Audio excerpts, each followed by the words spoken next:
process afterwards. But we don't know how local people feel, and how local people reacted to this process.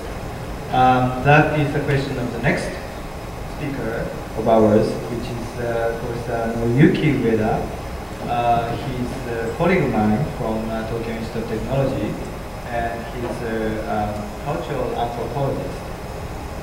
He's written many books, and some of them are very, very popular among the general public and also researchers and scientists. So, Professor Ueda, you have the floor. Yeah, thank you very much. And I came from Tokyo Institute of Technology, one of the leading science and technology universities. But I'm a cultural anthropologist, so I'm something a man in between. And also I was appointed as manager at Center for Liberal Arts. The professor Kurokawa pointed out that now the student lack of liberal arts can solve the problem very elegantly. The problem the professor asks, but they can't find what is the important question in this global era. So last year we started the Center of Liberal Arts, and then I'm a manager there. And my question is the nuclear safety myth in the context of Japanese culture.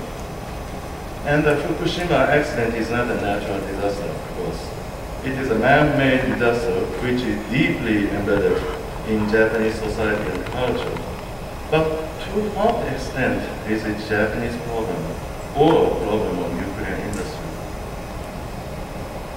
One striking example is there is no vent filter in Japanese nuclear power plant at all.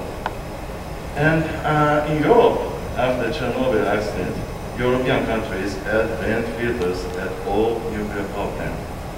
And France completed the installation in 3 years. But why not in Japan? Of course, the type of the nuclear power plant is different. Japanese nuclear power plant is some kind of a vent with wet vent through the water. Yeah, but it is more and more safer with vent filter, but there's not. And one senior engineer of manufacturing company, that is Toshiba, said, if we add vent filter, it proves that the nuclear power plant in Japan was not perfect and damaged the belief that nuclear power plant is absolutely safe. That's why they can't install the vent filter. So we had the nuclear safety myth. NPP is absolutely safe with no defects. Japanese technology is so high that there is no room for errors. So we need not and must not think about the possibility of severe accidents, nor must we talk about the danger of nuclear power plants. Or is it unique to Japanese society or culture? And this is my background. This is my meaning of life.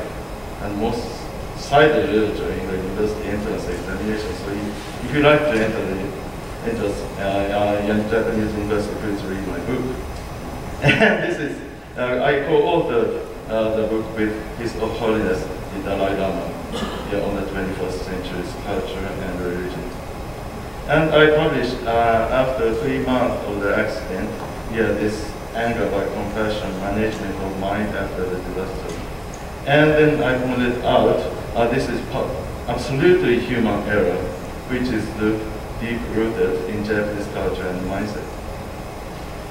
And many have pointed out the effects of nuclear power plant for over 30 years, but government and electric power companies deny or suppress the fact. That is also the conclusion of Professor Kurokawa's report. And he's Jinzaburo Takagi, and he pointed out here for several decades. And then one Diet member, Yoshi, asked the question about the danger of the nuclear power plant. And then Prime Minister Shinzo Abe then and now rejected the request. A failure of emergency diesel generators or failure of the coming systems or reactors will never occur in Japan at that time. And he didn't say anything now And also, Nissan and TEPCO recognize that risk but suppressed. And Japanese, very good character is very patient. And many newspapers, agencies, or foreign countries admired how patient Japanese people are after the earthquake. They just wait in the lines, no riot at all. But Japanese people repeatedly created the myth. So, for example, I will focus on the myth in 70 years ago. Because nuclear safety myth is very much similar to the invincible myth before the World War II. Government knew that disadvantage of Japan and expected little chance to win. But finally opened the war, which resulted 3 million people. And there are Cabinet Total War Research Institute in 1941 before opening the war. And then 30 very elite bureaucrats gathered there. And they had simulated in a very detail. And the conclusion is, first victory, getting oil fields in Indonesia, but gradually losing, long war, and starving in Japan. And war ends in defeat when Soviet invades. That is what actually happened in the war. And cabinet members ignore the report, though they recognize it as a reality. Why? That was in Tokyo trial, International Military Tribunal. And here's Shigenori Togo, Minister of Foreign Affairs, very famous. And he said, my own personal feeling was opposed to the tripartite alliance.